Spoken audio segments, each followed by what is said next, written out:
बेटा आज का हमारा आर्टिकल है स्ट्रेंथ ऑफ कार्बोक्सिलिक एसिड। आप इस बात को चेक करेंगे कि किसी कार्बोक्सिलिक एसिड की स्ट्रेंथ क्षमता उसकी कब बढ़ जाती है और कब उस कार्बोक्सिलिक एसिड की क्षमता घट जाती है। हम दोनों प्रकार के एसिड्स पर इस घटना को पढ़ेंगे, एलिफैटिक एसिड पर भी इस घटना को पढ़ेंगे और एरोमेटिक एसिड पर भी इस घटना को पढ़ेंगे कि अगर हम एसिड में कोई ग्रुप चेंज कर दें तो उस ग्रुप के चेंज होने से एसिडिक स्ट्रेंथ पर क्या इफेक्ट पड़ता है। तो बेटा इस स्ट्रेंथ को चेक करने से पहले मैं एक नियम बताना चाहूंगा आपको। क्या है नियम, उसको चेक करते हैं। बेटा हमारे पास ये कोई नॉर्मल एसिड है, जैसे मैंने ले रखा है acetic acid CH2 CH3 COOH। अगर हम इस COOH वाले पार्ट को चेक करें तो COOH वाला पार्ट कुछ इस तरह से कनेक्ट होता है, single bond O single bond H। और इसमें से भी अगर इस वाले भाग को चेक करें, क्योंकि हमें ऐसा उस वाले भाग को भी चेक करने का एक रीजन है। क्या रीजन है? क्योंकि बेटा ये ऑक्सीजन ही हाइड्रोजन के साथ बॉन्ड तोड़ेगा, हाइड्रोजन आयन के रूप में अलग होगा और अपने अम्लीय नेचर को दिखाएगा। तो हमें इस ऑक्सीजन से ज्यादा मतलब नहीं है। हम ज्यादातर अगर क्रिया में देखेंगे, चेक करेंगे तो हम इस ऑक्सीजन एटम को देखेंगे जो डायरेक्टली हाइड्रोजन से कनेक्ट है। अब इसके अगर स्ट्रक्चर को देखें तो आपको बेटा ये पता होना चाहिए कि ऑक्सीजन एटम पर लोन पेयर अवेलेबल होता है, लोन पेयर ऑफ इलेक्ट्रॉन। ऐसे इलेक्ट्रॉन जिन्होंने बॉन्ड नहीं बनाए हैं वो यहां अवेलेबल है। अब मैं करता क्या हूं, मैं इस पर दो प्रकार के ग्रुप लगा सकता हूं। कौन कौन सा ग्रुप लगाया जा सकता है? पहला ग्रुप इलेक्ट्रॉन डोनेटिंग ग्रुप, जिसे इलेक्ट्रॉन प्रतिकर्षी समूह भी कहते हैं। पहला वो ग्रुप लगाया जा सकता है और दूसरा ग्रुप लगाया जा सकता है इलेक्ट्रॉन आकर्षी समूह। वे समूह जो इलेक्ट्रॉन को क्या करते हैं, आकर्षित करते हैं। वे दो काम कर सकते हैं। अगर इलेक्ट्रॉन प्रतिकर्षी समूह लगा दिया तो इलेक्ट्रॉन प्रतिकर्षी समूह, या उसे हम एक और नाम से जानते हैं, इलेक्ट्रॉन प्रतिकर्षी समूह का मतलब है इलेक्ट्रॉन दानी समूह। अगर मैं इस पर इलेक्ट्रॉन दानी समूह लगा दूं तो इलेक्ट्रॉन दानी समूह करेगा क्या? अगर यहां इलेक्ट्रॉन दानी समूह लग गया तो वो इलेक्ट्रॉनों को दान करेगा, और जब इलेक्ट्रॉनों को दान करेगा तो इलेक्ट्रॉन कार्बोक्सिलिक एसिड के ऑक्सीजन पर आएंगे, और जब ऑक्सीजन पर आएंगे तो ऑक्सीजन पर पहले से ही लोन पेयर अवेलेबल है और भी एक्स्ट्रा इलेक्ट्रॉन बढ़ा देगा। और जब एक्स्ट्रा इलेक्ट्रॉन बढ़ा देगा बेटा कार्बोक्सिलिक एसिड की अम्लीय क्षमता कम हो जाएगी। मैं दोबारा से रिपीट कर दूं, इलेक्ट्रॉन दानी समूह अगर मैं कोई भी लगा देता हूं यहां, या ऐसे मैं मान लेता हूं कि CH3 एक इलेक्ट्रॉन दानी समूह है, तो अगर मैं इसको लगाता हूं CH3 को, तो CH3 अपने पर, क्योंकि इलेक्ट्रॉन दानी समूह है, प्रतिकर्षी समूह है, ये इलेक्ट्रॉन को प्रतिकर्षित करेगा, दूसरी ओर भेजेगा, और जब दूसरी ओर भेजेगा तो बेटा वे इलेक्ट्रॉन प्रतिकर्षित होकर कहां पर जाएंगे, ऑक्सीजन पर, और ऑक्सीजन पर पहुंचकर ऑक्सीजन के इलेक्ट्रॉन घनत्व को बढ़ा देंगे। इलेक्ट्रॉन घनत्व का मतलब वहां इलेक्ट्रॉन ज्यादा कर देंगे, और जब इलेक्ट्रॉन घनत्व ज्यादा हो जाएगा, इलेक्ट्रॉन डेंसिटी हाई हो जाएगी, तो बेटा एसिडिक नेचर कैसा होता है, कम हो जाता है। क्यों? क्योंकि हम लोगों ने लुईस परिकल्पना भी पढ़ी थी। क्या पढ़ी थी लुईस के आधार पर? कि अगर किसी भी एटम पर, सेंट्रल एटम पर अगर लोन पेयर ऑफ इलेक्ट्रॉन पाया जाता है तो फिर बेटा उसकी नेचर जो होता है वो बेसिक होता है, क्षारीय होता है, एसिडिक नहीं होता। इसका मतलब जितना ज्यादा लोन पेयर वहां शिफ्ट होगा, जाएगा, बेसिक नेचर बढ़ेगा, क्षारीय नेचर बढ़ेगा, और अम्लीय नेचर कैसा हो जाएगा, कम। तो फिर से एक बात, अगर कोई समूह ऐसा लगा दिया गया एसिड पर जो इलेक्ट्रॉन को प्रतिकर्षित करके ऑक्सीजन परमाणु पर इलेक्ट्रॉन के घनत्व को बढ़ा देता है, अम्लीय नेचर कम कर देगा। ऑक्सीजन पर जैसे ही इलेक्ट्रॉन डेंसिटी कम होगी, इलेक्ट्रॉन डेंसिटी बढ़ेगी, अम्लीय नेचर कम हो जाएगा। पहला ये नियम याद रखना है। इलेक्ट्रॉन डेंसिटी बढ़ेगी कब? इलेक्ट्रॉन प्रतिकर्षी समूह से। दूसरा नेचर मैं तैयार करूंगा इसमें से, अगर इसी एसिड में से कोई ऐसा ग्रुप लगा दें जो इलेक्ट्रॉन को आकर्षित करता हो, इलेक्ट्रॉन आकर्षी समूह हो, तो बेटा इलेक्ट्रॉन आकर्षी समूह लगा भी दिया जाए। अगर यहां मैं सोचता हूं, अगर मैंने यहां पर कोई इलेक्ट्रॉन आकर्षी समूह लगा दिया, जैसे एक इलेक्ट्रॉन आकर्षी समूह है फ्लोरीन, या मैं थोड़ा सा और अच्छा इसको कर लेता हूं, CH2 लिखता हूं, यहां पर मैंने फ्लोरीन लगा रखा है। अगर इलेक्ट्रॉन आकर्षी समूह लगा दिया जाए तो ये क्या करेगा, इलेक्ट्रॉनों को अपनी ओर आकर्षित करेगा, भेजेगा नहीं बल्कि खुद अपनी ओर आकर्षित करेगा। अगर फ्लोरीन आकर्षित करेगा तो ये इलेक्ट्रॉनों, फ्लोरीन यहां से आकर्षित करेगा, ये इलेक्ट्रॉन फ्लोरीन की ओर आना स्टार्ट हो जाएंगे, फ्लोरीन की ओर शिफ्ट होने स्टार्ट हो जाएंगे यहां की ओर। और सोचो अगर फ्लोरीन की ओर इलेक्ट्रॉन आ रहे हैं तो यहां पर इलेक्ट्रॉन की क्या हो रही, कमी। इलेक्ट्रॉन की कमी को हम ऐसा भी बोल सकते हैं कि ऑक्सीजन परमाणु पर इलेक्ट्रॉन का घनत्व कम हो रहा है। अगर ऑक्सीजन परमाणु पर इलेक्ट्रॉन के घनत्व को बेटा कम कर रहे हैं, इसका मतलब है कि आप अम्लीय नेचर, अम्लीय प्रकृति बढ़ा रहे हैं। तो मैं इस आर्टिकल से केवल इतनी दो चीजें समझ पाया क्या, कि अगर कभी कार्बोक्सिलिक एसिड के ऑक्सीजन परमाणु पर इलेक्ट्रॉन का घनत्व बढ़ेगा, अम्लीय नेचर कम हो जाएगा। लेकिन अगर कभी किसी कार्बोक्सिलिक एसिड के ऑक्सीजन परमाणु पर इलेक्ट्रॉन का घनत्व कम हो जाता है, इलेक्ट्रॉन डेंसिटी कम हो जाती है, इलेक्ट्रॉन वहां से खींच लिए जाते हैं, तो फिर अम्लीय नेचर क्या हो जाएगा, बढ़ जाएगा। तो हमें ये दो चीजें बेटा इंपॉर्टेंट हैं और इसे बहुत ध्यान रखना है कि कब ऑक्सीजन पर घनत्व बढ़ेगा और कब ऑक्सीजन पर घनत्व घटेगा, और उस घनत्व के घटने या बढ़ने पर इफेक्ट क्या क्या आएंगे एसिड्स में। तो बेटा मैंने कुछ ग्रुप लिख रखे हैं। इसके बाद इलेक्ट्रॉन डेंसिटी वाला समझ गए, इलेक्ट्रॉन डेंसिटी ऑक्सीजन पर बढ़ी तो अम्लीय नेचर कम, इलेक्ट्रॉन डेंसिटी ऑक्सीजन पर कम हुई, अम्लीय नेचर अधिक। तो इस बात को ध्यान रख के चलना है। फिर मैंने बेटा दो ग्रुप टाइप लिखे, दो टाइप के ग्रुप लिख रखे हैं। पहला इलेक्ट्रॉन आकर्षी समूह, जो इलेक्ट्रॉनों को खुद खींच लेते हैं और ऑक्सीजन पर इलेक्ट्रॉन की कमी कर देते हैं। इलेक्ट्रॉन आकर्षी समूह का मतलब ये सारे के सारे समूह इलेक्ट्रॉन को खींचेंगे, और इलेक्ट्रॉन को भी खींचने में CF3 ग्रुप की क्षमता सबसे ज्यादा है, ये सबसे ज्यादा इलेक्ट्रॉनों को खींचेगा। NO2 भी इलेक्ट्रॉनों को खींचेगा थोड़ा सा कम, CN भी इलेक्ट्रॉनों को खींचेगा और भी कम, F खींचेगा और भी कम, Cl और भी कम और भी कम और भी कम, और फेनिल ग्रुप जो है ये इलेक्ट्रॉन आकर्षी समूह में देखा जाए, ये इलेक्ट्रॉन को अपनी ओर खींचने में सबसे कम है। मैं ये नहीं कहता कि फेनिल ग्रुप जो है वो इलेक्ट्रॉन को अपनी ओर आकर्षित नहीं करता, इलेक्ट्रॉन को अपनी ओर खींचता है, आकर्षित करता है, लेकिन इन बाकी सभी ग्रुप में से फेनिल ग्रुप की इलेक्ट्रॉन आकर्षी क्षमता कैसी है, कम। तो पहली चीज, अगर ये इलेक्ट्रॉन आकर्षी है, सारे के सारे ग्रुप एक ही काम करेंगे। क्या काम करेंगे, इलेक्ट्रॉन्स को ऑक्सीजन से अपनी ओर खींचना। और जब इलेक्ट्रॉन्स को ऑक्सीजन से अपनी ओर खींचेंगे, एसिडिक स्ट्रेंथ बढ़ जाएगी। जो ज्यादा खींच लेगा ज्यादा एसिडिक स्ट्रेंथ है, जो ज्यादा नहीं खींच पाएगा उसकी एसिडिक स्ट्रेंथ कम हो जाएगी। अभी नेक्स्ट वाले पर चलते हैं, कहते हैं इसको देखते हैं बेटा। ये है इलेक्ट्रॉन डोनेटिंग ग्रुप, इलेक्ट्रॉन को प्रतिकर्षित करने वाले समूह। मतलब ये इलेक्ट्रॉन को अपनी ओर नहीं खींचेंगे बल्कि इलेक्ट्रॉन को अपने से क्या करेंगे, दान करेंगे, कहेंगे ले जाओ इलेक्ट्रॉन। और जब इलेक्ट्रॉन दान करेंगे तो आप समझिए इस बात को कि इलेक्ट्रॉन अगर ये ग्रुप दान करेंगे तो ऑक्सीजन पर इलेक्ट्रॉन डेंसिटी बढ़ेगी, और जब ऑक्सीजन पर इलेक्ट्रॉन डेंसिटी बढ़ेगी, अम्लीय नेचर कैसा हो जाएगा, कम हो जाएगा। अभी आगे चलते हैं, इसको भी पढ़ते हैं। NH2 एक ऐसा ग्रुप है जो इलेक्ट्रॉन को देने की क्षमता, त्यागने की क्षमता सबसे ज्यादा होती है। OH के पास इलेक्ट्रॉन को त्यागने की क्षमता NH2 से कम, उससे कम त्यागने की क्षमता OCH3 पर, उससे कम त्यागने की क्षमता टर्सरी कार्बन ग्रुप पर, सेकेंडरी कार्बन ग्रुप पर उससे भी कम इलेक्ट्रॉनों को त्यागने की क्षमता, उससे भी कम इलेक्ट्रॉनों की त्यागने की क्षमता, उससे भी, और हाइड्रोजन पर इलेक्ट्रॉनों को त्यागने की क्षमता इन ग्रुपों में से सबसे कम।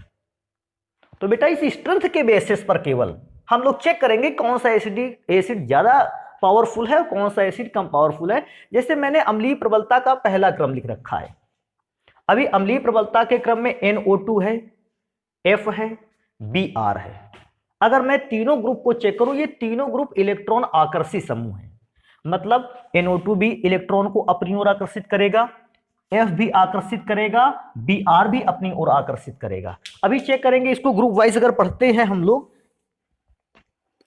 NO2 ज्यादा क्षमतावान है इलेक्ट्रॉन को अपनी ओर खींचने में, F उससे कम क्षमतावान है, और Br उससे भी कम क्षमतावान है। इसका मतलब मैं क्या समझता हूं कि जो NO2 है वो इलेक्ट्रॉन को सबसे ज्यादा अपनी ओर खींचेगा, F अपनी ओर इलेक्ट्रॉन को खींचेगा लेकिन NO2 से कम, और Br जब इलेक्ट्रॉनों को खींचेगा ये सबसे कम खींच पाएगा। ध्यान देने वाली बात है क्योंकि इस NO2 ने ज्यादा इलेक्ट्रॉन खींच लिए, यहां पर इलेक्ट्रॉन डेंसिटी सबसे कम हो गई, और जब इलेक्ट्रॉन डेंसिटी सबसे कम हो गई तो इसकी अम्लीय नेचर कैसा हो गया, अधिक। मैंने ग्रेटर देन का साइन बना दिया कि ज्यादा इलेक्ट्रॉन खींचा ज्यादा अम्लीय नेचर बना लेगा। इसने भी इलेक्ट्रॉनों को खींचा, और जब इलेक्ट्रॉनों को खींचा तो इसके भी बेटा ऑक्सीजन के लोन पेयर ऑफ इलेक्ट्रॉन जो होगा फ्लोरीन की ओर शिफ्ट होगा। इस पे भी इलेक्ट्रॉन का घनत्व तो कैसा हो गया, कम हो गया, और अम्लीय नेचर ज्यादा रहा। लेकिन फ्लोरीन ने इलेक्ट्रॉनों को उतना ज्यादा नहीं खींचा होगा जितना NO2 ने खींचा है, तो फ्लोरीन की एसिडिक की स्ट्रेंथ थोड़ी सी कम। अब इसके भी चेक करेंगे। BR और फ्लोरीन में आप जानते हो फ्लोरीन ज्यादा खींचता है और ब्रोमीन कम इलेक्ट्रॉन को खींच पाएगा। जब फ्लोरीन ज्यादा खींच ले लगा तो फ्लोरीन पे इलेक्ट्रॉन डेंसिटी ज्यादा कम होगी और ब्रोमीन कम खींच पाएगा, तो ब्रोमीन के थ्रू ऑक्सीजन पर इलेक्ट्रॉन की डेंसिटी उतनी ज्यादा कम नहीं होगी, क्योंकि यहां ज्यादा इलेक्ट्रॉन डेंसिटी खींच रहा है फ्लोरीन, ज्यादा इलेक्ट्रॉन डेंसिटी को कम करेगा, तो इसलिए मैंने फ्लोरीन को ज्यादा एसिडिक बताया और ब्रोमीन को वाले एसिड को कम एसिडिक बताया। तो आप इस प्रकार से ग्रुप्स को देखते हुए बेटा एसिडिक और बेसिक स्ट्रेंथ को बता सकते हो। अभी चेक करेंगे और आगे कहता है अगर इलेक्ट्रॉन आकर्षी समूह की संख्या बढ़ा दी जाए। बेटा बड़ा आसान है, अगर आप इलेक्ट्रॉन आकर्षी समूह की संख्या बढ़ा दोगे, अर्थात इलेक्ट्रॉन को आकर्षित करने वाले ग्रुप ज्यादा कर दोगे, तो एक ग्रुप अगर 10% इलेक्ट्रॉनों को खींचता है तो दो ग्रुप मिल जाएंगे इलेक्ट्रॉन आकर्षी 20% इलेक्ट्रॉनों को खींचेंगे, 3 ग्रुप लग गए 30% इलेक्ट्रॉनों को खींचेंगे। ऐसा मैं मान लेता हूं क्षमता पर। जैसे यहां मैं चेक करता हूं एसिटिक एसिड पर 3 इलेक्ट्रॉन को खींचने वाले ग्रुप हैं Cl, इलेक्ट्रॉन आकर्षी समूह। यहां पर इलेक्ट्रॉन को खींचने वाले ग्रुप कितने हैं, 2, और यहां पर इलेक्ट्रॉन को खींचने वाला ग्रुप कहां है, 1।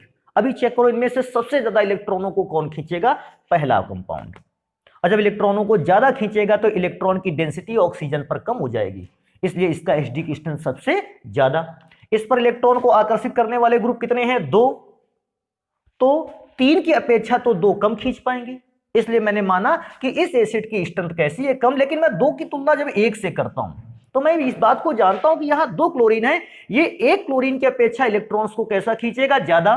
तो जब इलेक्ट्रॉन को ज्यादा अपनी ओर खींचेगा तो ऑक्सीजन पर यहां इलेक्ट्रॉन डेंसिटी कम होगी और यहां अपेक्षाकृत थोड़ी सी ज्यादा रहेगी। क्योंकि यहां इलेक्ट्रॉन डेंसिटी कम रहेगी, हम बता देंगे कि ये वाला एसिड डाइक्लोरोएसिटिक एसिड ज्यादा एसिडिक है क्लोरो एसिड की अपेक्षा या मोनोक्लोरो एसिटिक एसिड की अपेक्षा ज्यादा एसिडिक है। यहां पर केवल एक ही ग्रुप था जो इलेक्ट्रॉन खींच सकता था। तो बेटा ये इलेक्ट्रॉन को आकर्षित करने वाले ग्रुप को चेक किया। अब देखो क्या चेक करेंगे, कहता है इलेक्ट्रॉन प्रतिकर्षी समूह अम्लीयता को घटाते हैं। बिल्कुल सही है, अगर इलेक्ट्रॉन को प्रतिकर्षित करने वाला समूह होगा, सोचो अगर वो मैं ग्रुप लगा दूंगा वो इलेक्ट्रॉन को प्रतिकर्षित करके ऑक्सीजन पर पहुंचा देगा, ऑक्सीजन पर इलेक्ट्रॉन डेंसिटी बढ़ी, अम्लीय प्रवृत्ति घट गई। चेक करते हैं, मैंने कुछ एग्जाम्पल लिख रखे हैं, HCS3 C2H5। अभी चेक करेंगे इलेक्ट्रॉन प्रतिकर्षी समूह में सबसे ज्यादा, अगर मैं इसमें से चेक करता हूं कि इसका स्ट्रेंथ का तरीका क्या है, तो बेटा देखो इनमें से सबसे ज्यादा चेक करेंगे कि इलेक्ट्रॉन को प्रतिकर्षित करने की क्षमता किसमें है। हमको पता चला C2H5 जिसको मैंने CH3CH2 से लिखा है, इसलिए ज्यादा इलेक्ट्रॉन प्रतिकर्षित करेगा। CH3 उसके बाद में है, ये इलेक्ट्रॉन को उससे कम प्रतिकर्षित करेगा, प्रतिकर्षित ये भी करेगा। हाइड्रोजन ये भी प्रतिकर्षित करेगा ये, लेकिन ये भी इलेक्ट्रॉन्स को और भी कम प्रतिकर्षित करेगा। सोचिए अगर ये इलेक्ट्रॉनों को सबसे ज्यादा प्रतिकर्षित करता है तो सबसे ज्यादा प्रतिकर्षित करेगा तो इलेक्ट्रॉन का घनत्व भी यहां पर सबसे ज्यादा हो जाएगा। भाई इलेक्ट्रॉनों को यहां से उधर की ओर शिफ्ट करेगा, क्यों, ये ग्रुप इलेक्ट्रॉन प्रतिकर्षी है। जब इलेक्ट्रॉनों को वहां शिफ्ट करेगा तो इलेक्ट्रॉन की डेंसिटी इस पर कैसी हो जाएगी, सबसे ज्यादा। और जब सबसे ज्यादा हो जाएगी इलेक्ट्रॉन की डेंसिटी, तो आपने पढ़ा है कि इलेक्ट्रॉन डेंसिटी अगर बढ़ गई एसिडिक नेचर उसका सबसे कम। अब मैं इन दो पे चेक करूंगा, H और CH3 में CH3 के इलेक्ट्रॉन देने की क्षमता कैसी है, ज्यादा है। मैं ऐसे बना दूं, ट्रिपल एरो ज्यादा को दिखाते हैं, डबल एरो इससे कम को दिखाते हैं और सिंगल एरो और भी कम को दिखाते हैं। क्योंकि H और CH3 में CH3 की इलेक्ट्रॉन डोनेटिंग पावर ज्यादा है, CH3 ज्यादा इलेक्ट्रॉन को ऑक्सीजन पर रखेगा, H कम इलेक्ट्रॉन को ऑक्सीजन पर रखेगा। क्योंकि यहां कम इलेक्ट्रॉन है ऑक्सीजन पर, यहां ज्यादा इलेक्ट्रॉन पहुंचेंगे ऑक्सीजन पर, यहां इलेक्ट्रॉन डेंसिटी लो है, एसिडिक पावर कैसी होगी, ज्यादा। तो एसिटिक एसिड में से इलेक्ट्रॉन डोनेटिंग ग्रुप पर ये ऑर्डर चलेगा। अभी चलते हैं, एक और चीज पढ़ते हैं। कहता है प्रतिस्थापी समूह की COOH ग्रुप से दूरी, मतलब इलेक्ट्रॉन आकर्षी समूह या इलेक्ट्रॉन प्रतिकर्षी समूह अगर कार्बोक्सिलिक ग्रुप से जितनी ज्यादा दूरी या कम दूरी पर होंगे वो क्या इफेक्ट डालेंगे। तो वो इफेक्ट मैंने लिख रखा है, देखो इस प्रतिस्थापी समूह पे मैंने चेक किया, सबसे पहले Cl को लगाया गया है और यहां पर तो Cl है भी नहीं, चलो कोई दिक्कत नहीं, उसमें Cl ना होने दो। इन तीनों एसिड में same number of carbon atom है और जो क्लोरीन लगा भी, अगर आप चेक करोगे इलेक्ट्रॉन को आकर्षित करने वाला समूह। समझने वाली बात है, पहले इन दो एसिड को चेक करेंगे, इन दो एसिड को चेक करेंगे। बेटा ध्यान रखो, COOH ग्रुप यहां है, क्लोरीन उसके जस्ट बगल में है। अगर क्लोरीन COOH ग्रुप के जस्ट पास में ही है तो ये जितना ज्यादा पास होगा ऑक्सीजन से इलेक्ट्रॉनों को अपनी ओर उतना ज्यादा खींचेगा, ऑक्सीजन से इलेक्ट्रॉनों को अपनी ओर अधिक खींचेगा, ज्यादा आकर्षित करेगा। और जब ज्यादा आकर्षित करेगा तो बेटा ज्यादा आकर्षित कर लेगा, इलेक्ट्रॉन की डेंसिटी यहां बहुत कम हो जाएगी। ज्यादा आकर्षित के लिए डबल एरो या डबल एरो लगाते हैं ज्यादा आकर्षित के लिए। अब क्लोरीन COOH ग्रुप से दूरी कैसी हो गई है, ज्यादा दूरी बढ़ गई है, तो इलेक्ट्रॉन को खींचेगा ये भी क्लोरीन, लेकिन इलेक्ट्रॉन अब कम खींच पाएगा। क्यों? क्योंकि इसको बेटा एक लंबी डिस्टेंस कवर करनी पड़ रही है, और जब लंबी डिस्टेंस कवर करनी पड़े तो आकर्षण बल कैसा हो जाता है, कम। और आकर्षण बल कम हो जाता है तो यहां अपेक्षाकृत इलेक्ट्रॉन डेंसिटी ज्यादा रहेगी और यहां इलेक्ट्रॉन डेंसिटी बिल्कुल कम हो जाएगी। क्योंकि इलेक्ट्रॉन डेंसिटी कम हुई, अम्लीय नेचर बढ़ गया, इसका अम्लीय नेचर थोड़ा सा घट गया। अभी इसको सोचते हैं, इन दो को कंपेयर करेंगे। इसमें तो इलेक्ट्रॉन को खींचने वाला ग्रुप था भी, तो कुछ ना कुछ इलेक्ट्रॉन को दूर था लेकिन खींच रहा था, इस पे तो वो ग्रुप है ही नहीं। तो इसने क्लोरीन ने लगकर यहां पर कुछ इलेक्ट्रॉन डेंसिटी को कम किया होगा, खींचा होगा ऑक्सीजन से, लेकिन यहां पर तो कोई ग्रुप इलेक्ट्रॉन को खींचने वाला नहीं है, तो वहां ऑक्सीजन पे इलेक्ट्रॉन का घनत्व तो बिल्कुल नहीं कम हुआ होगा। जब बिल्कुल भी नहीं कम होगा इलेक्ट्रॉन घनत्व और यहां थोड़ा सा कम हुआ है, तो यहां क्योंकि थोड़ा सा कम हुआ है, ये थोड़ा सा ज्यादा अम्लीय है, वहां बिल्कुल कम नहीं हुआ, वो उतना ज्यादा अम्लीय नहीं है। तो इस प्रकार से हम इसको सॉल्व करेंगे। बेटा नेक्स्ट नंबर पे चलेंगे, कुछ ग्रुप मैंने लगा रखा है, लेकिन इस बार जो मैंने ग्रुप लगा रखा है वो ग्रुप CH3 है। बेटा सबसे पहले CH3 का नेचर चेक होगा कि CH3 किस प्रकार का ग्रुप है। तो भैया CH3 का नेचर मैं चेक करूंगा, हाँ CH3 ग्रुप ऐसा है जो इलेक्ट्रॉन डोनेटिंग है, अर्थात इलेक्ट्रॉनों को क्या करने वाला है, प्रतिकर्षित करने वाला है। तो CH3 अपने से इलेक्ट्रॉनों को ढकेलेगा, दूर पहुंचाएगा। पहले इन दो एसिड को चेक करेंगे। बेटा इन दो एसिड में देखो CH3 COOH ग्रुप के बिल्कुल पास है, तो ये अपने पास से इलेक्ट्रॉनों को ज्यादा धक्का देगा, ज्यादा धक्का दे देगा, कहेगा नजदीक है जल्दी से प्रतिकर्षित करेगा। आकर्षण बल हो या प्रतिकर्षण, जब दो पार्टिकल एक दूसरे के ज्यादा नजदीक आते हैं फोर्स भी ज्यादा बढ़ता है। जब दो पार्टिकल एक दूसरे से डिस्टेंस पर होते हैं उनके बीच लगने वाला आकर्षण या प्रतिकर्षण बल भी बेटा उस समय कम होता है। तो मैंने क्या चेक किया इस जगह पर, क्योंकि CH3 electron donating group, electron प्रतिकर्षी समूह COOH के ज्यादा नजदीक है, तो ये इलेक्ट्रॉनों को अधिक शिफ्ट करेगा ऑक्सीजन पर। और सोचो अगर ऑक्सीजन पर ज्यादा शिफ्ट करेगा तो इलेक्ट्रॉन की डेंसिटी बहुत ज्यादा बढ़ जाएगी। यहां इलेक्ट्रॉन की डेंसिटी बहुत ज्यादा बढ़ गई है, मैंने इसको तैयार रखा। अब आगे इस पर CH3 की बेटा डिस्टेंस देखो, चेक करो अगर, तो CH3 की डिस्टेंस यहां से थोड़ी सी ज्यादा दूर पर है, एक CH2 बीच में आ गया, ये भी इलेक्ट्रॉन को शिफ्ट करेगा COOH पर। क्योंकि बेटा अभी समझो यहां पर डिस्टेंस ज्यादा कवर करनी पड़ रही है, और जब डिस्टेंस ज्यादा कवर करनी पड़ती है तो बेटा यहां से इलेक्ट्रॉन को वहां शिफ्ट करना भी कैसा होता है, कम हो पाता है। और जब बेटा इलेक्ट्रॉन को कम शिफ्ट करेंगे, यहां इलेक्ट्रॉन डेंसिटी बढ़ेगी लेकिन कम बढ़ी, यहां ज्यादा इलेक्ट्रॉन डेंसिटी बढ़ी।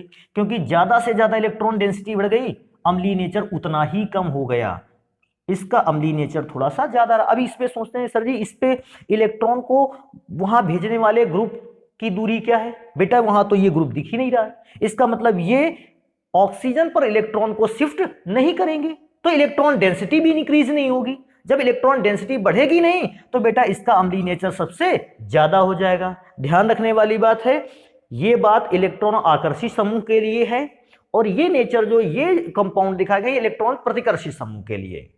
नजदीक ग्रुप जो भी COOH से लगेगा वो ज्यादा प्रभाव डालेगा, चाहे वो इलेक्ट्रॉन आकर्षी समूह हो चाहे वो इलेक्ट्रॉन प्रतिकर्षी समूह हो। और उसी समूह से ऑक्सीजन परमाणु पर इलेक्ट्रॉन के घनत्व को चेक करेंगे और फिर बताएंगे कि स्ट्रेंथ किसकी ज्यादा है और किसकी कम। नेक्स्ट नंबर पर चलते हैं बेटा, मैंने लिख रखा है पहले से ही, कहता है फॉर एरोमेटिक एसिड ओनली, तो मैं यहां लिख देता हूं कि अब हम लोग केवल एरोमेटिक एसिड को पढ़ने वाले हैं, एरोमेटिक एसिड को पढ़ने वाले हैं। तो बेटा एरोमेटिक एसिड को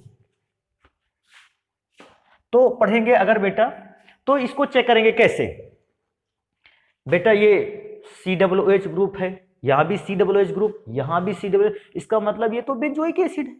अब बेंजोइक एसिड पर मैंने यहां कुछ भी नहीं लगाया, यहां CH3 electron donating group, here electron donating group again, एक बार दोबारा से इलेक्ट्रॉन डोनेटिंग ग्रुप। अभी चेक करेंगे पहले इस बात को कि इलेक्ट्रॉन डोनेटिंग ग्रुप कौन सा अच्छा है, CH3 या OH।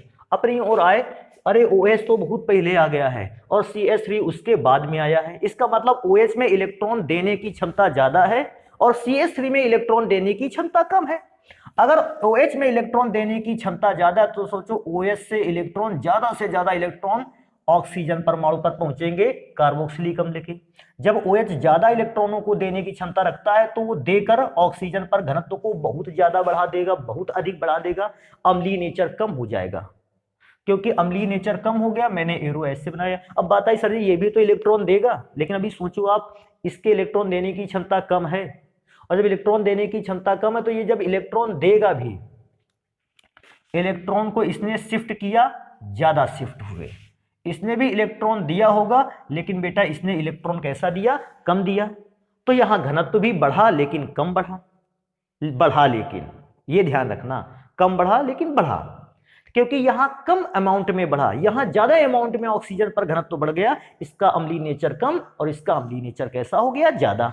अब इसमें से चेक करा सर जी इसमें क्या है, तो बेटा इसमें यह है कि इसमें कोई भी ग्रुप इलेक्ट्रॉन को वहां भेजने वाला है ही नहीं। तो जब कोई भी ग्रुप इलेक्ट्रॉन को वहां भेजने वाला नहीं तो यहां डेंसिटी बढ़ेगी भी नहीं इलेक्ट्रॉन की, और जब इलेक्ट्रॉन की डेंसिटी नहीं बढ़ेगी तो इसका मतलब इसका तो नेचर सबसे अच्छा होना चाहिए, सबसे ज्यादा एचडी होना चाहिए। क्यों, यहां इलेक्ट्रॉन की डेंसिटी तो बढ़ी नहीं रही, वो बिल्कुल अपनी ही पोजीशन पर बैलेंस है, तो ये एचडी की स्ट्रेंथ हो गई। बाकी बेटा एक और इसमें से रूल पढ़ेंगे, क्या पढ़ेंगे, कहेगा प्रतिकर्षी समूहों का प्रभाव सबसे इंपॉर्टेंट चीज है। अभी एक और इंपॉर्टेंट चीज आएगी, कहता है प्रतिकर्षी समूहों का प्रभाव मेटा की अपेक्षा पैरा पोजीशन पर अधिक होता है।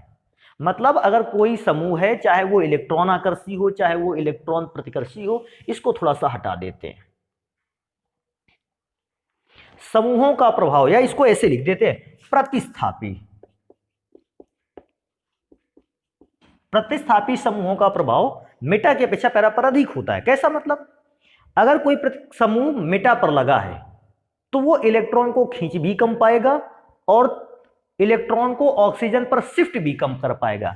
लेकिन अगर वही ग्रुप पैरा पोजीशन पर अवेलेबल है तो वो इलेक्ट्रॉन को खींच भी ज्यादा सकता है और उसको शिफ्ट करके ऑक्सीजन पर भी ज्यादा पहुंचा सकता है।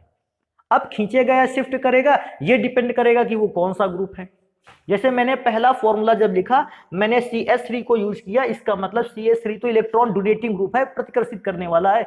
सोचो इनमें से, पहले मैं इन दो को चेक करूंगा, ये पैरा पोजीशन पर है, ये मेटा पोजीशन पर है। आपने बताया पैरा पोजीशन पर प्रभाव अधिक रहता है, इसका मतलब पैरा वाला जो पोजीशन है ये इलेक्ट्रॉन को ज्यादा से ज्यादा ऑक्सीजन पर शिफ्ट करेगा, और जो मेटा वाला है ये ऑक्सीजन को शिफ्ट करेगा लेकिन कम, ज्यादा शिफ्ट करेगा डबल एरो, कम शिफ्ट करेगा सिंगल।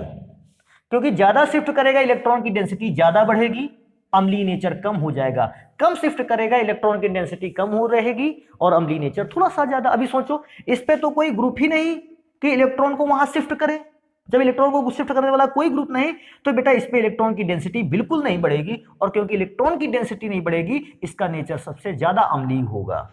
नेक्स्ट नंबर पे चलते हैं बेटा, इनमें से, अच्छा इनमें से क्या करते हैं, पहले इन दो को चेक करते हैं, लास्ट वाले पर, ये मेटा पोजीशन पर, ये पैरा पोजीशन पर। क्यों, ये बेटा पोजीशन आर्थो कहलाती है, ये मेटा कहलाती है, ये पैरा OMP।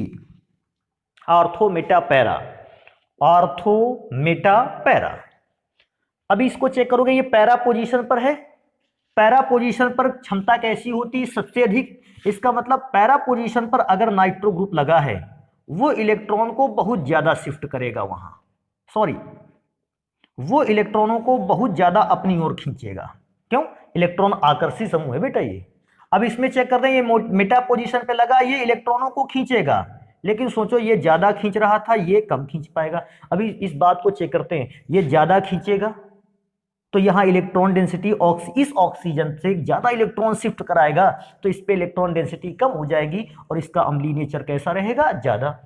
ये भी मैंने मानता हूं इसने भी इलेक्ट्रॉन खींचे होंगे, लेकिन ये ज्यादा इलेक्ट्रॉन्स को नहीं खींच पाता, इसलिए यहां पर इलेक्ट्रॉन डेंसिटी की कमी ज्यादा नहीं होती है। और जब इलेक्ट्रॉन डेंसिटी ज्यादा कम ना हो तो फिर इसका अम्लीय नेचर थोड़ा सा कम रहता है। अभी इस पर ग्रुप की बात करें, सर जी इन दोनों पे चेक करवा दो। बेटा ये तो इलेक्ट्रॉन खींच भी रहा था, इसमें तो कोई ग्रुप भी नहीं जो इलेक्ट्रॉन को खींचे। जब कोई भी ग्रुप इलेक्ट्रॉन को खींचने वाला नहीं तो मैं क्या मानूंगा? ये ज्यादा खींच रहा है। ये बिल्कुल नहीं खींच रहा है। ये ज्यादा खींचने का मतलब है ये इलेक्ट्रॉन डेंसिटी को कम कर रहा है।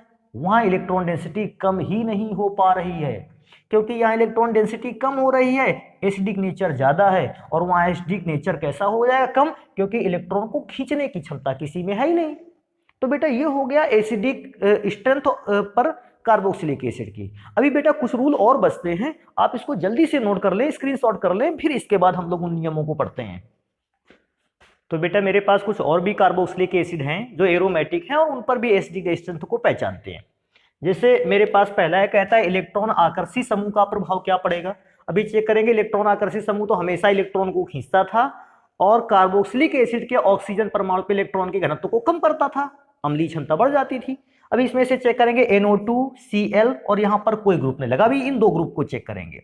बेटा आपको सभी को पता है NO2 यहाँ है, Cl उसके बाद है। NO2 के इलेक्ट्रॉनों को खींचने की क्षमता कैसी है? ज्यादा है, क्योंकि इलेक्ट्रॉनों को खींचने की क्षमता NO2 पर ज्यादा है। आप सोचो खुद इस बात को यार, NO2 अगर ज्यादा खींचेगा इलेक्ट्रॉन्स को तो ऑक्सीजन पर इलेक्ट्रॉन कम भी तो होंगे, और जब इलेक्ट्रॉनों की क्षमता यहाँ ज्यादा खींचेगा तो यहाँ कमी भी ज्यादा आएगी, और जब यहाँ इलेक्ट्रॉन डेंसिटी में कमी आ जाएगी स्ट्रेंथ बढ़ जाएगी। यहाँ मैं ये नहीं कहता कि Cl इलेक्ट्रॉन को अपनी ओर खींचता नहीं है, कम खींचता है। ज्यादा खींचता है 2 एरो का साइन बनाया, कम खींचता है कम एरो का साइन 1 बनाया। केवल ये इलेक्ट्रॉन को खींच रहा था, लेकिन ये इतना ज्यादा इलेक्ट्रॉनों को क्लोरीन नहीं खींच पाता जितना NO2 खींचता है। तो NO2 ज्यादा खींचकर इलेक्ट्रॉन की डेंसिटी कम कर देता है, ये कम खींचकर इलेक्ट्रॉन की डेंसिटी उतनी अधिक कम नहीं कर पाता है। क्योंकि ये कम नहीं कर पाता है ज्यादा, ये कम एसिडिक है, ये ज्यादा एसिडिक है। अभी इसको चेक करेंगे, इसमें तो कोई ग्रुप ऐसा नहीं जो इलेक्ट्रॉन्स को अपनी ओर खींचे और डेंसिटी को घटाए। इसका मतलब यहाँ तो डेंसिटी बढ़ी रहने वाली है, और क्योंकि यहाँ इलेक्ट्रॉन की डेंसिटी बढ़ी रहने वाली है, इसकी एसिडिक स्ट्रेंथ कम और उसकी तो ज्यादा हो जाएगी। अभी आगे चलेंगे, कहता है हाँ ये इंपॉर्टेंट रहेगा, आर्थो पोजीशन पर उपस्थित ग्रुप, अगर कोई भी ग्रुप बेंजीन रिंग पर आर्थो पोजीशन पर अवेलेबल है, चाहे वो इलेक्ट्रॉन प्रतिकर्षी समूह हो चाहे वो इलेक्ट्रॉन आकर्षी समूह हो, उन दोनों समूहों पर अम्लीय प्रकृति सबसे अधिक होती है। अम्लीय प्रकृति को सदैव बढ़ाता है, ये विशेष ध्यान रखना है। आर्थो पर इलेक्ट्रॉन आकर्षी इलेक्ट्रॉन प्रतिकर्षी सब एक ही तरह व्यवहार करते हैं। मैं तो क्या समझता हूं, कोई भी ग्रुप अगर आर्थो पोजीशन पर लग जाए वो सबसे ज्यादा एसिडिक होगा, उससे ज्यादा एसिडिक होने वाला नहीं है उस श्रेणी में।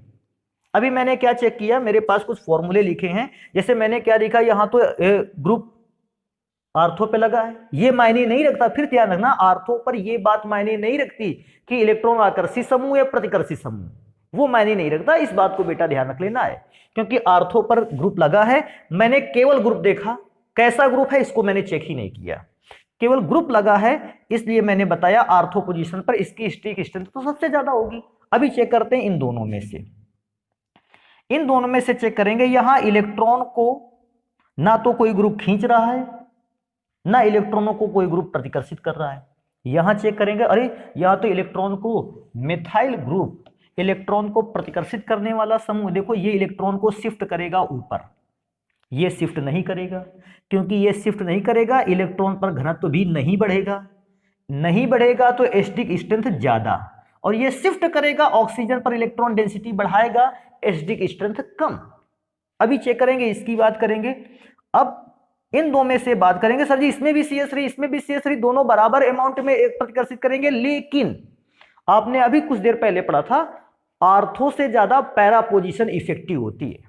मतलब आर्थो पर पहुंचकर CH3 उतना ज्यादा इलेक्ट्रॉन्स को प्रतिकर्षित नहीं कर सकता जितना कि पैरा पर पहुंचकर मेथिल ग्रुप ज्यादा प्रतिकर्षित कर सकता है। सोचो, अगर ये इलेक्ट्रॉन को मेथिल ग्रुप प्रतिकर्षित करेगा, ज्यादा प्रतिकर्षित करेगा, तो ये सारे के सारे इलेक्ट्रॉन कहां जाएंगे? ऑक्सीजन पर। इलेक्ट्रॉन घनत्व को बढ़ाएंगे और एचडी की स्ट्रेंथ कम कर देंगे। तो क्योंकि उसकी स्ट्रेंथ कम होगी, मैंने ग्रेटर देन का साइन यहां लगा दिया।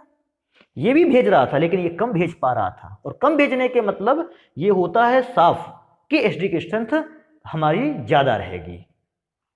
अभी आगे चलेंगे। अभी इसमें एक ही ग्रुप कई बार लगा दिया। सबसे पहला ग्रुप तो भैया नाइट्रो, क्योंकि आर्थो पोजीशन पर है, आर्थो पोजीशन वाला हीरो है इनमें से, वो सबसे ज्यादा एस्टिक रहेगा। अभी इन पर चेक करते हैं। ये इलेक्ट्रॉन तो डोनेटिंग ग्रुप नहीं है, ये इलेक्ट्रॉन आकर्षी समूह है, पर आकर्षी समूह ये वाले ग्रुप। अच्छा सोचो, ये पैरा पोजीशन पर है, ज्यादा आकर्षित कर लेगा, पैरा पोजीशन ज्यादा इफेक्टिव होती है, आर्थो पोजीशन कम इफेक्टिव होती है। पैरा भी ज्यादा लगकर अगर ज्यादा इलेक्ट्रॉनों को NO2 खींचेगा तो यहाँ इलेक्ट्रॉन की कमी भी हो जाएगी। इलेक्ट्रॉन की डेंसिटी में कमी का मतलब स्टिक स्ट्रेंथ बढ़ गई। यहां पर भी खींच रहा है NO2, लेकिन NO2 उतना ज्यादा नहीं खींच पाया, इसलिए इसकी एचडी की स्ट्रेंथ थोड़ी सी कम आई। अब आगे चलेंगे। इसमें तो इलेक्ट्रॉन डेंसिटी को खींच भी रहा था NO2, उसमें तो ग्रुप ही नहीं है, इसका मतलब इसकी इलेक्ट्रॉन डेंसिटी खींचने के कारण ऑक्सीजन पर थोड़ी सी कम भी होगी, लेकिन यहां कमी नहीं होगी, क्योंकि यहां थोड़ी सी इलेक्ट्रॉन डेंसिटी कम हो जाएगी ज्यादा एसिडिक है नेचर पर। अभी चलेंगे, एक इंपॉर्टेंट मेरे पास नोट लिखा हुआ है, इसको ध्यान देंगे बेटा, ये अपने यहां आ जाया करता है कभी कभी, और क्योंकि काफी ज्यादा ग्रुप एक साथ लगा दिए गए हैं, बच्चों को इससे समझने में भी प्रॉब्लम आती है, लेकिन सब में एक समानता है, हर एक में ग्रुप पैरा पोजीशन पर लगा है। और पैरा पोजीशन पर लगने का मतलब है पैरा पोजीशन सबके लिए बराबर है, बशर्ते डिफरेंट टाइप के ग्रुप को यूज किया गया है। अभी मैं चेक करूंगा, देखो कैसे। पहले दो पर चेक करते हैं। NO2 भी और Cl भी इलेक्ट्रॉन आकर्षी समूह है। मतलब मैं क्या सोचता हूं, NO2 भी इलेक्ट्रॉन को अपनी ओर आकर्षित करता है और Cl भी इलेक्ट्रॉन को अपनी ओर आकर्षित करता है। NO2 अधिक मात्रा में आकर्षित करता है और Cl कम मात्रा में आकर्षित करता है। क्यों? NO2 की इलेक्ट्रॉन विथड्रॉइंग पावर ज्यादा है और Cl की इलेक्ट्रॉन विथड्रॉइंग पावर कम है। इसकी ज्यादा है मैंने पहले लिखा, इसकी कम है इसको मैंने बाद में लिखा, क्योंकि ये इलेक्ट्रॉन्स को ज्यादा खींच सकता है, ऑक्सीजन पर इलेक्ट्रॉन के घनत्व को बहुत कम कर देगा। ये कम खींच सकता है, इलेक्ट्रॉनों के घनत्व को ज्यादा कम नहीं कर पाएगा, क्योंकि ये बहुत कम कर देगा, इसकी एसिडिक स्ट्रेंथ ज्यादा है, इसकी एसिडिक स्ट्रेंथ कम हो गई। अब इन दो में से चलते हैं बेटा। इसमें तो इलेक्ट्रॉन को खींचने वाला ग्रुप था भी, इलेक्ट्रॉन की डेंसिटी कम भी हो रही थी, इसमें तो वो ग्रुप ही नहीं है, क्योंकि ग्रुप नहीं है यहां पर इलेक्ट्रॉन डेंसिटी कम भी नहीं होगी, और नहीं होगी इसका मतलब यहां ज्यादा रहेगी। ज्यादा रहेगी तो मैं ये साइन बनाता हूं, ये तो खींच रहा था, यहां पर इलेक्ट्रॉन डेंसिटी कम हो जाएगी, स्टिक स्ट्रेंथ बढ़ जाएगा। यहां खींच ही नहीं रहा, इसका मतलब स्टिक स्ट्रेंथ वही की वही बनी रहेगी और इसका अम्लीय नेचर कम रहेगा। अब इसमें से चेक करते हैं, ये तीन ग्रुप लगे हैं। अब तीन ग्रुप में मैं देखता हूं CH3 इलेक्ट्रॉन डोनेटिंग ग्रुप है और ये इलेक्ट्रॉन को शिफ्ट करता है, ये भी डोनेटिंग ग्रुप है शिफ्ट करता है, ये भी डोनेटिंग ग्रुप है शिफ्ट करता है, ये कम शिफ्ट करता है, ये अधिक शिफ्ट करता है, और ये इनमें से सबसे ज्यादा शिफ्ट करता है। सोचो, ये कम शिफ्ट करेगा तो इलेक्ट्रॉन की डेंसिटी कम बढ़ पाएगी, ये ज्यादा शिफ्ट करता है इलेक्ट्रॉन की डेंसिटी ज्यादा होगी, ये बहुत ज्यादा करता है इलेक्ट्रॉन की डेंसिटी बहुत ज्यादा होगी। जब इलेक्ट्रॉन की डेंसिटी यहां बहुत ज्यादा कर देगा, अम्लीय नेचर बहुत कम। इन दोनों में से ये ज्यादा कर देता है इलेक्ट्रॉन की डेंसिटी को ऊपर भेजकर, तो इसका अम्लीय नेचर और भी कम। तो बेटा इस प्रकार की अरेंजमेंट बन जाएगी। अभी मैं एक और चीज देखूंगा, एक और चीज क्या देखूंगा, मेरे पास बेटा दो केमिकल हैं।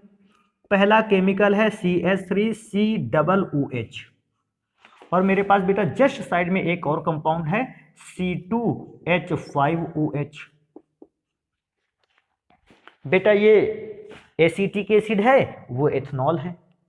एसिटिक एसिड को बेटा ऐसे भी लिख सकते थे, COOH सिंगल, ऐसा लिख सकते थे, वो एथनॉल था। अभी दोनों में एक ही रिएक्शन होती है क्या? जब हम इसको जल में घोलते हैं जल में घोलने पर CH3 C double bond O single bond oxygen पर माइनस चार्ज हो जाता है और H पर आ जाता है प्लस, ये आयन में ब्रेक हो जाता है। मतलब एसिटिक एसिड जल में घुलकर हाइड्रोजन आयन देता है, और हाइड्रोजन आयन देना किसको रिप्रेजेंट करता है? अम्लीय प्रकृति को। C2H5 को भी यही है बेटा, C2H5 सिंगल बॉन्ड O जो लगा है, जल में घोलेंगे O पर माइनस चार्ज आएगा, H प्लस चार्ज लेके अलग हो जाता है। मैं क्या सोचता हूं, ये भी एक हाइड्रोजन आयन दे रहा है, ये भी एक हाइड्रोजन आयन दे रहा है। अगर दोनों हाइड्रोजन आयन दे रहे हैं, इसका मतलब दोनों कैसे होने चाहिए? प्रकृति में अम्लीय। हाँ, दोनों अम्लीय है। मैं तो सोचता हूं ये एक हाइड्रोजन आयन देता है, ये एक हाइड्रोजन आयन देता है, दोनों का अम्लीय नेचर भी आपस में कैसा होना चाहिए? बराबर क्षमता का। लेकिन जब मैं इसकी एसिडिक स्ट्रेंथ और इसकी एसिडिक स्ट्रेंथ को चेक करता हूं, मुझे पता चलता है एसिटिक एसिड ज्यादा एसिडिक है। अब एसिटिक एसिड ज्यादा एसिडिक है, हाइड्रोजन आयन तो दोनों ने एक एक दिया है, लेकिन इसकी एसिडिक स्ट्रेंथ ज्यादा क्यों है? तो बेटा उसको चेक करते हैं, आखिर ऐसा क्या है जो एसिडिक स्ट्रेंथ इसकी ज्यादा है। क्यों? आपने इस बात को पढ़ा भी होगा, ऑक्सीजन पर तो लोन पेयर अवेलेबल होता है, यहां पर भी बेटा तो लोन पेयर अवेलेबल होगा। अब इसको कैसे समझते हैं बेटा? ये करता क्या है? इस कार्बोक्सिलेट आयन, इसको एसीटेट आयन या कार्बोक्सिलेट आयन के नाम से जानते हैं। ये करेगा क्या? अपने एक लोन पेयर को यहां शिफ्ट करेगा। तो मैं बना दूं figure, CH3 single bond C और बेटा डबल बॉन्ड यहां हो जाएगा, अपने लोन पेयर को यहां शिफ्ट करेगा। तो अभी चेक करते हैं, डबल बॉन्ड यहां था, जैसे ही लोन पेयर को यहां शिफ्ट किया, कार्बन की वैलेंसी कितनी हो गई? 5, 4 तो यहां बॉन्ड हो गए, एक यहां बॉन्ड बढ़ गया। अगर कार्बन की वैलेंसी 5 हो गई तो वो करेगा क्या? ये वो इस बॉन्ड को ब्रेक करेगा और इस बॉन्ड के इलेक्ट्रॉनों को पहुंचा देगा ऑक्सीजन पर। तो यहां बेटा अगर बॉन्ड का इलेक्ट्रॉन तोड़कर ऑक्सीजन को दे दिया तो यहां माइनस चार्ज हो गया। फिर से ध्यान देना, ये वाला यहां पर बॉन्ड को शिफ्ट करेगा, बॉन्ड 5 हो गए, असंभव है। तो कार्बन अपने आप को स्टेबलाइज करने के लिए, स्टेबल करने के लिए अपने एक बॉन्ड को तोड़कर वहां पहुंचा दिया, और जैसे बॉन्ड को तोड़कर वहां पहुंचाया, मैंने क्या चेक किया? यहां पर डबल बॉन्ड हो गया और ये जो डबल बॉन्ड था वो ब्रेक होकर माइनस चार्ज आ गया। मैं क्या समझता हूं? एसीटेट आयन या कार्बोक्सिलेट आयन यहां दो अनुनादी संरचनाएं बनाता है, जबकि एथेनॉल कोई भी अनुनादी संरचना नहीं बना पाता है, क्योंकि एसीटाइट आयन दो अनुनादी संरचनाएं बनाता है, ये ज्यादा स्थायी है, अधिक स्थायी है। अगर ये अधिक स्थायी है, इसका मतलब अगर ये आयन के रूप में अधिक स्थायी है, तो बेटा ये हाइड्रोजन को क्या करे रहेगा? त्यागे रहेगा। क्योंकि जब ये आयन के फॉर्म में आया, ये स्टेबल हो गया, टिकाऊ हो गया, स्थायी हो गया, ये आयन के फॉर्म में स्थायी हुआ, इसलिए ये कहेगा हम हमेशा आयन के फॉर्म में रहेंगे। और आयन के फॉर्म में आने के लिए इसको H प्लस आयन क्या करना पड़ा था? त्यागना पड़ा था, क्योंकि स्टेबिलिटी इसकी आयन के फॉर्म में हाइड्रोजन आयन को लगातार त्यागता रहेगा, अधिक त्याग देगा। और जब ज्यादा अधिक त्याग देगा तो बेटा आप कहोगे एसिटिक एसिड की स्ट्रेंथ कैसी है? अधिक है। और एथेनॉल में कोई भी रेजोनेटिंग स्ट्रक्चर है नहीं, अनुनादी संरचना नहीं है, इसलिए वो हाइड्रोजन आयन त्यागता भी है तो भी अपने आप को स्टेबल नहीं कर पाता। और स्टेबल नहीं करता तो होता क्या है? ये हाइड्रोजन आयन फिर से इसी से जुड़ जाता है। अभी सोचो, अम्ल तो तब बनेगा जब आयन के त्यागेगा, अगर आयन जुड़ गया तो अम्लीय नेचर खत्म। भाई किसी भी एसिड को कब अम्लीय बताओगे? जब वो आयंस में ब्रेक होगा। अगर उसके आयंस आपस में जुड़ने स्टार्ट हो गए, इसका मतलब वो अम्लीय है ही नहीं। तो क्योंकि इसके आयन फिर से जुड़ने लगेंगे, इसका अम्लीय नेचर कैसा रहेगा? कम।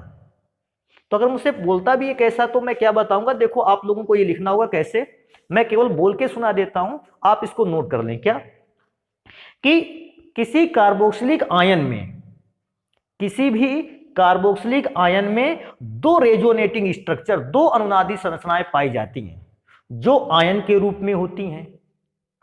अतः कार्बोक्सिलिक एसिड आयनिक फॉर्म में ज्यादा स्थायी है, अधिक स्थायी है।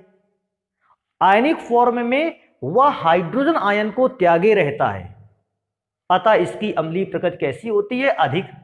परंतु एथेनॉल में कोई भी रेजोनेटिंग या अनुनादी संरचना नहीं पाई जाती।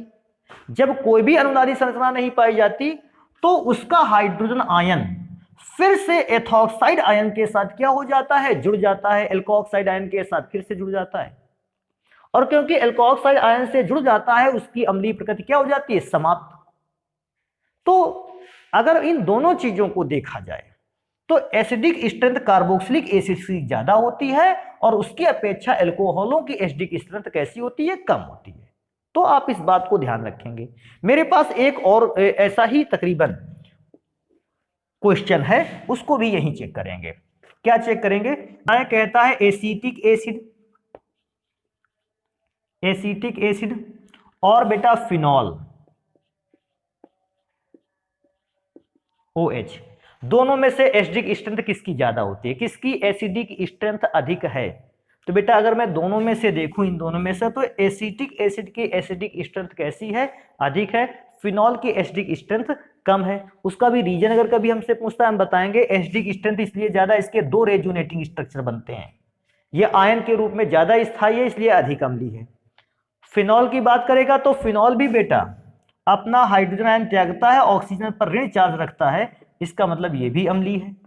अब इसमें से चेक होगा ज्यादा अम्लीय कौन सा है, तो बेटा ये वाला कम अम्लीय है। रीजन है उसका, ये रेजोनेटिंग स्ट्रक्चर तो 5 बनाता है, उस हिसाब से देखें अगर ये 2 रेजोनेटिंग स्ट्रक्चर पर स्थायी है तो ये फिर 5 रेजोनेटिंग स्ट्रक्चर पर तो और भी ज्यादा स्थायी होना चाहिए, उसकी एसिडिक स्ट्रेंथ और भी होनी चाहिए, ज्यादा अधिक होनी चाहिए। लेकिन बेटा उन 5 में से 3 जो रेजोनेटिंग स्ट्रक्चर होते हैं, वो रेजोनेटिंग स्ट्रक्चर जो होते हैं नॉन स्टेबल होते हैं, अनस्टेबल होते हैं। तो क्योंकि 5 में से 5 टोटल रेजोनेटिंग स्ट्रक्चर हैं, उनमें से 3 रेजोनेटिंग स्ट्रक्चर अम्लीय प्रकृति को समाप्त होता हुआ दिखाते हैं और 2 केवल ऐसे रेजोनेटिंग स्ट्रक्चर होते हैं जो अम्लीय प्रकृति को बनता हुआ दिखाते हैं। सोचो, अम्लीय प्रकृति को समाप्त करने वाले ज्यादा स्ट्रक्चर हैं, अम्लीय प्रकृति को शो करने वाले स्ट्रक्चर कैसे हैं, कम। तो बेटा 3 स्ट्रक्चर तो विरोध में हैं और 2 स्ट्रक्चर ऐसे हैं जो एसिडिक नेचर को दिखाते हैं। अब आप समझ सकते हो ज्यादा कौन से नेचर है, अम्लीय प्रकृति को समाप्त करने वाला, कम कौन सा है, अम्लीय प्रकृति को दिखाने वाला। क्योंकि अम्लीय प्रकृति को समाप्त करने वाले ज्यादा नेचर, ज्यादा रेजोनेटिंग स्ट्रक्चर हैं, तो इसकी अम्लीय प्रकृति समाप्त भी तो ज्यादा होगी, और जब अम्लीय प्रकृति समाप्त ज्यादा होगी हम कहेंगे फिनॉल जो है वो कम एसिडिक है, किसकी अपेक्षा, एसिटिक एसिड की अपेक्षा। मैं दोबारा से रिपीट कर दूं, इसके 2 रेजोनेटिंग स्ट्रक्चर, उसके 5 रेजोनेटिंग स्ट्रक्चर, दोनों जल में घुलकर H+ आयन देते हैं, लेकिन ये ज्यादा एसिडिक है, वो कम एसिडिक है। रीजन है इसके 2 रेजोनेटिंग स्ट्रक्चर हैं और दोनों स्थायी हैं और दोनों एसिडिक स्ट्रेंथ को दिखाते हैं, बढ़ाते हैं। फिनॉल में रेजोनेटिंग स्ट्रक्चर तो 5 बन जाते हैं, देखने में तो लगता है बहुत सारे रेजोनेटिंग स्ट्रक्चर बन गए, लेकिन उनमें से 5 में से 3 जो रेजोनेटिंग स्ट्रक्चर होते हैं वो अम्लीय प्रकृति को समाप्त करने की क्षमता रखते हैं, अम्लीय प्रकृति को समाप्त करने वाले गुण रखते हैं। और केवल 2 ऐसे नेचर होते हैं, 2 ऐसे संरचना सूत्र होते हैं जो अम्लीय नेचर को शो करते हैं। समझो, समाप्त करने वाले ज्यादा है अम्लीय प्रवृत्ति को बनाने वाले कम है। जब समाप्त करने वाले ज्यादा होंगे और अम्लीय प्रकृति बनाने वाले कम होंगे, इसका मतलब अम्लीय प्रवृत्ति समाप्त भी ज्यादा हो रही है। इसलिए फिनॉल की अम्लीय प्रवृत्ति कैसी होती है, ज्यादा समाप्त होने के कारण कम पड़ जाती है किसी भी कार्बोक्सिलिक एसिड से। तो बेटा ये हो गया एसिड की स्ट्रेंथ पर बेस्ड आर्टिकल। आप किसी भी एसिड को उसकी स्ट्रेंथ के आधार पर पहचान सकते हैं कौन ज्यादा एसिडिक है और कौन ज्यादा एसिडिक नहीं है। तो बेटा आज हम लोग अपना इतना ही क्लास पर रखेंगे, बाकी के लिए मिलेंगे नेक्स्ट क्लास पे।